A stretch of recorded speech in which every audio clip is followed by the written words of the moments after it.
Hello, hello. It's late over here. Putting shea butter on my lips. But it is quite late over here. It has been a day. I just got finished doing a writing assignment. And on top of that, I'm taking a class. No, it's not really a class, but it's like a group. Um, it's the group class where I am practicing my writing skills as I want to be able to publish some personal essays. And so we meet once a month to be able to do that. So just for an hour. So I just got finished doing that, and I still got a couple of other things that I need to do this evening. But I need to do my video of the day. So today we're talking about tools I use to run my freelance writing business. If you don't know who I am, my name is Halana Black. I have a location independent writing business that I've been running for the past 8 years. In July of 2018, I left my native country of the United States to take my business traveling with me. And so now I teach people how to be able to start their own freelance writing business so that they can live their lives on their own terms. So, having said that, we're talking about tools I use to run my business online. The reason why this is so important is because people often think that starting a business has to be super expensive, and it doesn't. And as a matter of fact, it's one of the reasons why I started my freelance writing business was because of the low overhead. You need to purchase a laptop, which a lot of people have. And then you can use a few online tools. Some of them are paid, some of them are free. Nothing is really sort of nothing is really sort of out of the ordinary, really. I just thought of another tool and I'm writing it down on my notes. But yeah, nothing really extraordinarily expensive. And when I started my business, I had a one of the things that I was doing before I was freelancing was I was teaching kids how to um, teaching kids healthy cooking. God, my voice is a mess. I was teaching kids healthy cooking. And in doing that, I realized that it involved a lot of travel, just a lot of moving around. And I was writing recipes and all sorts of other like lesson plans for the kids.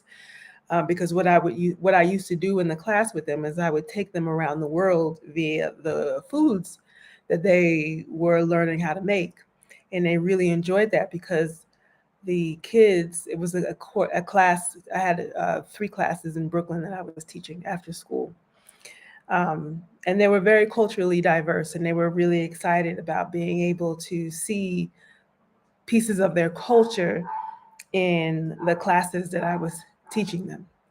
So I got to write that. And I really enjoyed the interaction with the kids, but I just got to a point where I really just wanted to be able to focus on writing so that I can travel. When you're teaching classes in one particular space, you can't leave for the entire school year, which was, that's great if that's what you enjoy, but I really wanted to be able to travel. So having a freelance writing business was really ideal for me. And I've been able to build it over the course of the last 8 years. I started off writing things for like $9, literally a blog post for $9 for a 500-word blog post. These days, I'm getting paid between $500 to even $1,500 per blog post, depending on how complex the information is. So let's get into the tools. My first biggest tool that I use is Google Workspace, which encompasses a few different tools. Google Workspace, you can get email.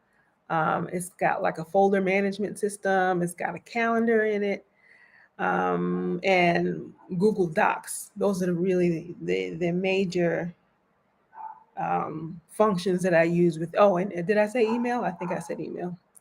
Those are really the major functions that I use within Google Docs, or within Google Workspace rather. Um, I like to be able to create, folders for every client that I work with. Every time I have a new client, I open up a new folder, and pretty much everything that we work on, every blog post, every ebook, every piece of marketing material that I work on goes into the folder.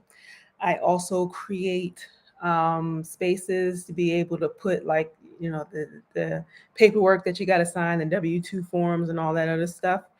Sometimes I have to sign like an NDA form.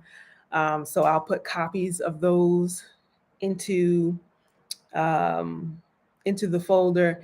Any other copies of email where they're giving me um, any sort of style guides for that particular company, because when you're a freelance writer, you work with multiple companies at one time, and if you just have everything just sort of floating around in your email, it becomes very difficult to find this information when you need it. So what I like to do is to just put everything in individual folders, and that way I can get to it when I need it. So that's Google Workspace. Um, Next is Microsoft Word. My preference is using Google Docs, but there are some companies that want to um, insist on using Microsoft Word, and I absolutely hate it. It is the absolute bane of my existence, and I really wish that we didn't have to use it. However, this is the reason why some companies use it. I work with a lot of tech companies, and some of these tech companies um, are working with things that are confidential. And so their concern with you using Google Docs is that it's not as safe for them to be able to use it as it is to be able to use Microsoft Word. I don't really see the difference, but Google Docs can very easily be shared with other people, as can a Microsoft Word document, but you know, whatever. They want to be able to use Microsoft Word. I can't stand it. It's not user friendly at all. It's got way too many functions that don't make sense, at least for my particular use. But God bless folks. And also, I have a couple of clients who are in, we'll call them developing countries. Um, and they just seem to be more comfortable with using Microsoft Word because that's just what the tradition has been to use. Every other tech company that I work with, most of them are using Google Docs and they're fine with it. Um, so yeah, Microsoft Word, I hate to use it, but I do have to use it with some people. And I also hate that I have to spend money on Microsoft Word. It's only like $6 and some change a month, but still, I don't want to have to pay for it. But I have a couple of clients at the moment where I actually do have to use it. And so I like being paid. So I will go ahead and deal with the pain of using Microsoft Word um, over complaining about having to use Microsoft Word. My next tool is Grammarly. Grammarly is really nice. It's not always correct, but it doesn't really need to be. It just sort of highlights some of the places where I may have skipped things like passive voice, grammar, spelling, punctuation, those sort of easy things that you sort of can skip over every now and again. Um, and so it's just nice to be able to have like an additional assistant, to be able to sort of look over my shoulder and be able to check my work before I actually hand it in to another client. So I like being able to have that available. And with Grammarly, there's a free version. You can use the free version is fine. I had one big project where I was working with several documents in Microsoft Word at that, where I had to, it was just a lot of stuff. I was editing 4 or 5 different documents of about almost 100 pages apiece. and I really needed. I paid at during that time. I paid for using Grammarly just because the project was just so big, and I didn't want to miss too many things, and so I went ahead and went and paid for the um, the paid version of Grammarly because it just has more functionality as far as finding errors in your writing. Next thing, when you're working, you got to get paid, right? So this is how I get paid. I send invoices via an app called Zero, spelled Xero. I believe it's an Australian company, but I like them a lot because of the fact that I'm able to create reports on what's coming in. I'm able to very easily see who paid what time, who looked at a particular invoice that I sent. It's not 100% because sometimes when you send off an invoice to someone, I have it available so that people can sort of look at the invoice via a PDF that automatically attaches to an email that I sent that sends out from the software or from the app rather. Um, but and sometimes companies are able to go online to be able to send it. So whenever a company goes online to be able to look at the invoice, they're able to see. I'm able to see whether or not they actually looked at it and started to process the invoice. But that doesn't always work out that way if they get to the PDF first. So that's important. You got to be able to get paid. Zero also allows me to be able to utilize PayPal for some companies, some smaller companies, as well as Stripe to be able to get paid. Um, for most of the companies, I work with a lot of bigger corporations. And so with them, I'm able to organize direct payment or using ACH to be able to get paid. And in that way, I don't have to be charged for being paid like I do through PayPal and Stripe. But I just sort of chalk that up to the cost of business. So it's not so much of a big deal. Let's see, some alternatives. Oh, zero costs. Right now, I think I'm paying like $35 a month. And it just seems like all the invoice companies for the level of functionality that I get out of Zero are sort of charging all the same price. Like I believe FreshBooks. FreshBooks was once something I was using like way back in the day, in the early days of my business. And back then it was only like $19 a month, but I believe they're also now 30 or $35 a month. So it's up to you to decide whether or not you want to pay. I believe you can still use PayPal to invoice your clients. It just doesn't have like or at least I don't think, I haven't looked at it in a while, but it doesn't have any of the advanced reporting features that I really like in Zero. Um, Another way that I get paid through a few companies is Upwork. Now, I know I have spoken badly about Upwork in the past, mostly because um, I don't like using it as a freelance writer looking for work.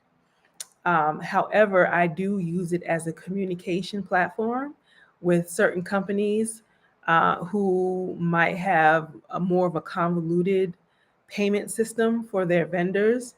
And so rather than go through the company's accounting system, they just set up an escrow in Upwork and they can pay me through there. And so I wound up getting a payment through PayPal via Upwork, and I get the payment within about a week, as opposed to waiting 3 to 6 months. Like this hasn't happened in years, but I had one company that it took 3 to 4 months for them to be able to pay me.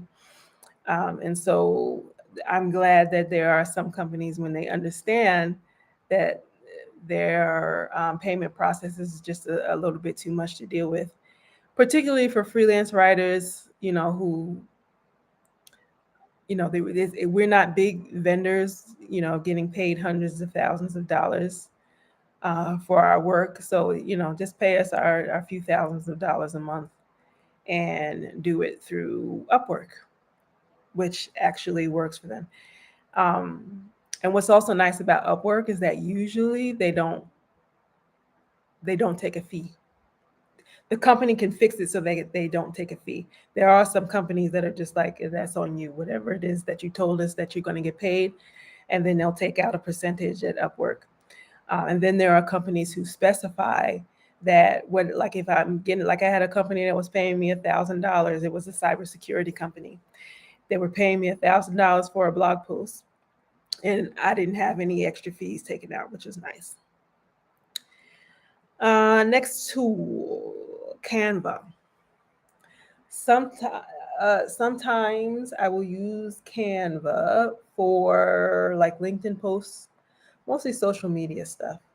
Or here on YouTube, um, I'll use Canva to make thumbnails.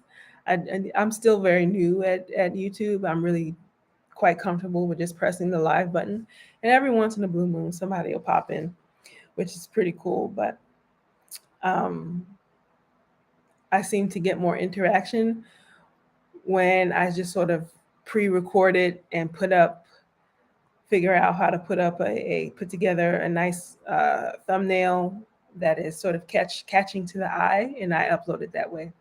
So, but that requires more planning on my part and doing it earlier. At this point, I'm just sort of like, I have an idea, I write it down in my notebook, and I go ahead and press the live button. So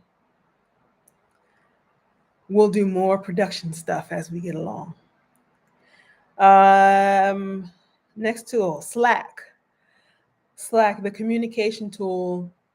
Um, I don't really use it that much. I do have there's a couple of marketing companies that I work for sometimes, and they like to communicate with me via Slack as opposed to sending me an email and taking the chance that I missed the email. So Slack is good for that reason. I'm able to find whenever they send me a message on Slack, I get like an update of the message on my iPad.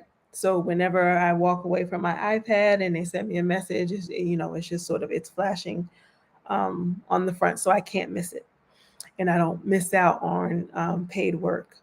But I also belong to a couple of freelance writer groups, which is really nice. Sometimes I myself have questions about what I'm doing or how much I'm getting paid, or just wanting to sort of get a feel for other people's experiences. Like in one group, I asked other people about their experience with um, getting freelance clients outside of the United States and whether or not they felt like it was worth it. And so it was a nice little discussion I'm able to participate in. Um, and particularly because I live in another country, I don't necessarily get to be involved in like professional groups. But I live in Rwanda, ain't no professional group, at least not for freelance writers that I'm interested in participating here. Um, so yeah, so Slack is a nice way to be connected with people. Um, so you may want to look into Slack as a way to be able to connect with other people that are doing what you'd like to do. My next tool is my website. I do have a website, helanablack.com, and it's a nice way to be able to present myself professionally to the world. It gives a very brief description about the fact that I work with mostly B2B, at least with this part of my business. I work with B2B tech companies, mostly in the software as a service space, software as a service or SaaS. Um, And so, also, besides explaining briefly what it is that I do, I also use it as a space to be able to tell them how they can connect with me. And for the most part, people connect with me via email. So I have my email address on there. And then I also keep my portfolio on my website, which is super important if you are a freelance writer and you want to be able to get jobs. Um, the better the clips you have to be able to demonstrate to a company the more likely you are to be able to get jobs. Um, and oftentimes, the higher pay you'll be able to get. So it's taken me time to be able to get $500 to $1,500 um, in my business. It's taken me 8 years. It may not have to take you 8 years um, when you learn how to be able to do it. It's just taken me some time to be able to figure it out. But it doesn't have to take you 8 years. So yeah, you need a website. If you don't have a website, you can also use another website called Contently. I don't know, is it Contently or Contently? Contently. That's a nice place to just be able to create. You just upload clips as you get them, and you can sort of use that as a space to be able to forward people to the work that you've already completed. Right. So, and it's free. It's free for freelance writers. How I think the company makes money is that big companies use that as a space to be able to find freelance writers for the work that they're going to do. I've only gotten my first client that actually works on Contently, and she didn't even find me on Contently. It was a legal company. She didn't actually find me on Contently. I actually reached out to her um, on LinkedIn, and she told me that she uses Contently. And so she said that I needed to have a profile on Contently in order for me to be able to get paid. And what's nice about Contently is that for a freelance writer, once you're done, like you put in the content. Uh, Let me go back a little bit. When someone hires you on Contently, at least with this company that I'm working with, they use this content space as a content management system. And I actually input the blog post or whatever it is that I'm working on in Contently, in the content management system. Once I get done with the project and I submit it, I am able to go ahead and cash out and be paid immediately. And they use PayPal for me to be able to be paid, um, which again, super nice to be able to have. Super nice tool to be super nice to be able to get paid immediately as opposed to waiting weeks or months with some companies. So that's Contently. LinkedIn. LinkedIn. I just mentioned LinkedIn as a great place. You can also use LinkedIn as a place to be able to put your portfolio. There's a featured section where you can put your clips. And it's also just really nice to be able to use LinkedIn as a place to be able to market to your target audience, your niche audience, the types of companies that you want to be able to connect to. Also, for me, since I work with corporations, um, the marketing departments of corporations of pretty much any niche, any genre, they use LinkedIn regularly to be able to market their services. So it makes sense for me to be able, as a freelance writer who wants to service these corporations with what it is, the content that they need, it just makes sense for me to be able to market to them um, on LinkedIn, where they already are anyway. Um, so yeah, I use it as a portfolio. Sometimes companies, they'll see a post that I wrote, and or they'll follow up on um, a request for connection that I sent to them, and they want to check out your profile. They want to know what you do. They want to know how well you present yourself on LinkedIn. All the things that you put on LinkedIn. That's sort of very important. A lot of people are using LinkedIn as sort of like a copy of your resume, which is an ineffective use of LinkedIn. So for the most part, I get all of my clients on LinkedIn. I absolutely love it. And I use the paid version of it now, but when you're first starting, you don't necessarily I wouldn't even suggest that you pay for LinkedIn. It's like $100 a month, which is pricey. But I use it because I feel like it has some advanced features that I actually enjoy. And I'm able to sort of get more information on um, revenue of different companies, and getting a breakdown of who is who in companies, and finding more information about people that I need to be connected with, either now or in the future. So that's why I pay for it. But when you're first starting, I don't necessarily think you need to pay the $100 a month. You can use the free version of LinkedIn and get what you need. Um, Final tool is Calendly. Calendly, Calendly. And I really just sort of use that as a way to, I use it to schedule my freelance writing consultations. So when I'm teaching other people, every once in a blue moon, I might use it to connect with another marketing company. I'll send them a link, and then because my schedule is already set up in there. But you can also do this in Google Calendar. Send people meetings. It depends on what it is that I'm doing for that day. But for the most part, I use Calendly for my um, freelance writing consultations. So those are all of my services. Quick question of the day. I forgot to do this. What are your favorite online tools that help you get work done? What are your favorite online tools that you are using right now?